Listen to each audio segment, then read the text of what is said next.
Un rayon de soleil agréable qui s'intensifie, se prolonge, sous lequel la végétation s'assèche à vue d'œil. Le sol, lui, se craquelle. Tous ces indicateurs de forte chaleur étaient les mêmes il y a 20 ans. Au cours du XXIe siècle, la planète Terre n'a cessé de se réchauffer, année après année. Notre planète pourrait ainsi, dans quelques siècles à peine, retrouver un niveau de température qu'elle n'a plus atteint depuis au moins 34 millions d'années. Le signal du changement climatique en France est déjà perceptible sur les vagues de chaleur. Les vagues de chaleur au cours des 20 dernières années ont été 4 fois plus nombreuses que celles qui avaient concerné donc, les périodes antérieures. L'année qui a le plus marqué la France et l'Europe, c'est l'année 2003. On l'appelle l'été meurtrier. Le soir du 12 août, il y a eu plus de morts à Paris qu'il n'y en a jamais eu pendant la Seconde Guerre mondiale. Il fallait garder et sortir de cadavres des appartements. Les morgues étaient pleines. Les températures ont grimpé jusqu'à plus de 40 degrés dans certaines régions. La France est en état de survie. Les habitants suffoquent. Et le pays est dans un état de sécheresse alarmant. En 2003, on se rend compte qu'on y est, qu'on a basculé, qu'on a changé d'air. On est dans l'ère du changement climatique. Pour beaucoup, cette canicule de l'été 2003 a été la confirmation dramatique de la thèse du réchauffement climatique. Si on ne fait rien aujourd'hui, la planète pourrait bien connaître un futur dystopique et post-apocalyptique, tel qu'il est décrit par la science-fiction hollywoodienne. Une épée de Damoclès plane sur l'avenir de l'humanité. Scientifiques et politiques se sont alors engagés dans une lutte mondiale contre le réchauffement climatique. Si on veut un été type d'un été 2050, finalement on prend ce qui s'est passé en 2003, on l'a vécu, on sait ce que c'est, on sait ce que ça peut être dramatiquement comme situation. Cette canicule exceptionnellement longue peut-elle se reproduire? Dépasser une fois 50 degrés, on peut se dire « Waouh, on a dépassé 50 degrés ». Mais est-ce que c'est vraiment ça qui est important? Est-ce que c'est plus grave que de dépasser très régulièrement 45 degrés? De nombreuses surfaces pourraient devenir inhabitables en raison de la chaleur et de la sécheresse, ce qui entraînerait une compétition féroce entre les populations du globe pour l'accès aux ressources telles que l'eau, la nourriture et les terres habitables. Une multitude de questions surviennent. 20 ans plus tard, qu'avons-nous appris de ces phénomènes de canicule? Sommes-nous réellement prêts à affronter de nouveaux événements de dérèglement climatique? Et enfin, y a-t-il des solutions pour stopper ces vagues de chaleur meurtrières? Mais un autre futur est toutefois possible, dans lequel la planète serait préservée pour les générations futures. En réalité, la question est de savoir si nous aurons ou non la volonté de s'attaquer au problème avant qu'il ne soit trop tard. Entre prise de conscience et action mondiale, l'homme est lancé dans une course contre la montre pour préserver sa planète Terre.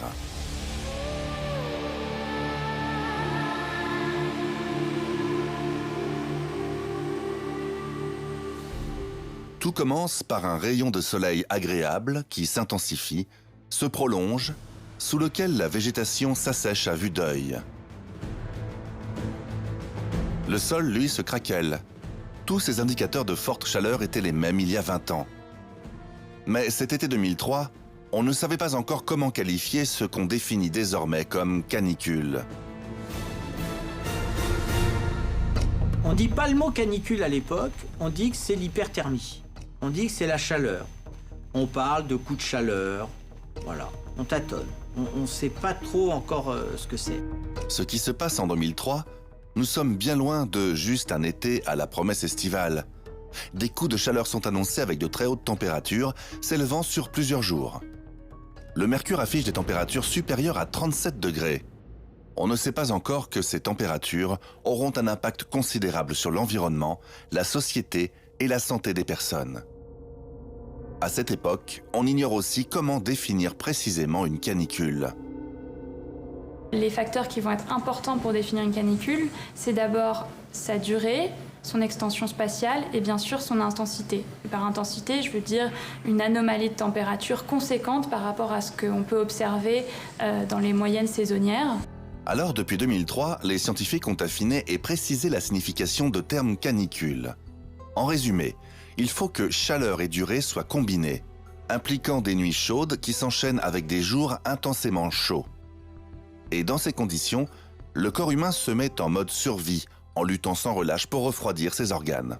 Les vagues de chaleur peuvent être très meurtrières, particulièrement auprès des populations jeunes, âgées ou handicapées, qui ont plus de mal à résister à des températures trop élevées. Si le sujet de canicules meurtrières est depuis 2003 si pris au sérieux, c'est parce que de nouvelles études suggèrent que d'ici la fin du siècle, les vagues de chaleur auront fait autant de morts à travers le monde que toutes les maladies infectieuses d'aujourd'hui réunies. Les vagues de chaleur, donc, au cours des 20 dernières années, donc depuis 2003, ont été 4 fois plus nombreuses que celles qui avaient concerné donc, les périodes antérieures. Mais alors, comment surviennent ces canicules? Pour cela, il faut qu'un anticyclone reste bloqué au-dessus d'une zone. L'anticyclone, lui, enferme toutes les masses d'air qui ne peuvent s'échapper. La zone va alors absorber la chaleur par le bas, comme un four. L'air chaud est retenu, proche du sol, sans pouvoir s'échapper vers le ciel. Les nuages, alors, ne peuvent se former et, par conséquent, la pluie ne peut tomber.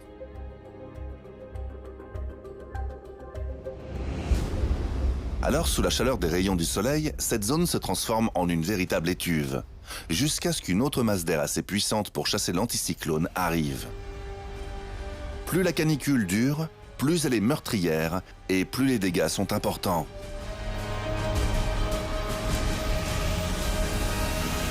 Comme ce fut le cas cet été 2003 qui a marqué l'histoire avec l'une des pires canicules en Europe et en France. 18 ans après, les scientifiques s'en souviennent encore.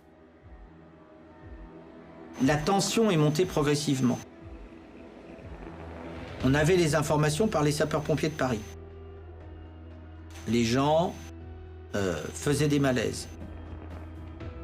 Et puis, il y a commencé à y avoir les premiers arrêts cardiaques. Alors ça, on s'est dit, c'est pas normal. Un chauffeur routier qui est mort dans sa cabine de camion. Des ouvriers qui sont morts sur un chantier en hyperthermie. Vraiment, on avait ce sentiment qu'il se passait quelque chose d'anormal. Quelque chose d'anormal, en effet. Le mercure affichait des températures moyennes de plus de 38 degrés pendant presque 10 jours et des vagues de chaleur sur plus de 2 mois.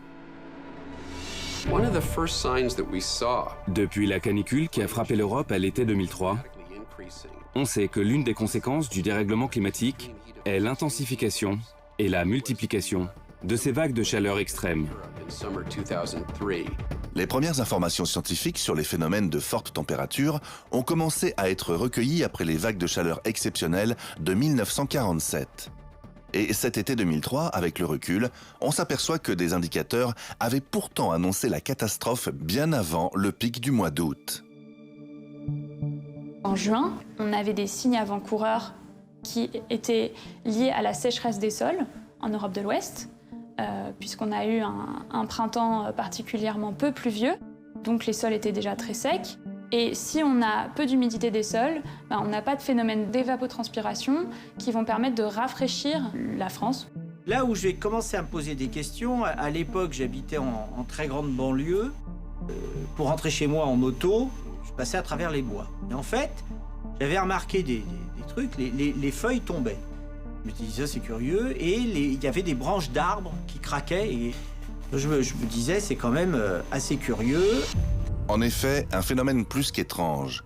En juin, les plantes et les feuilles commencent déjà à flétrir, mais peu de gens s'interrogent vraiment. Pourtant, c'est bien un signe que l'humidité qu'elles contiennent s'évapore, et donc le début d'une série de réactions en chaîne.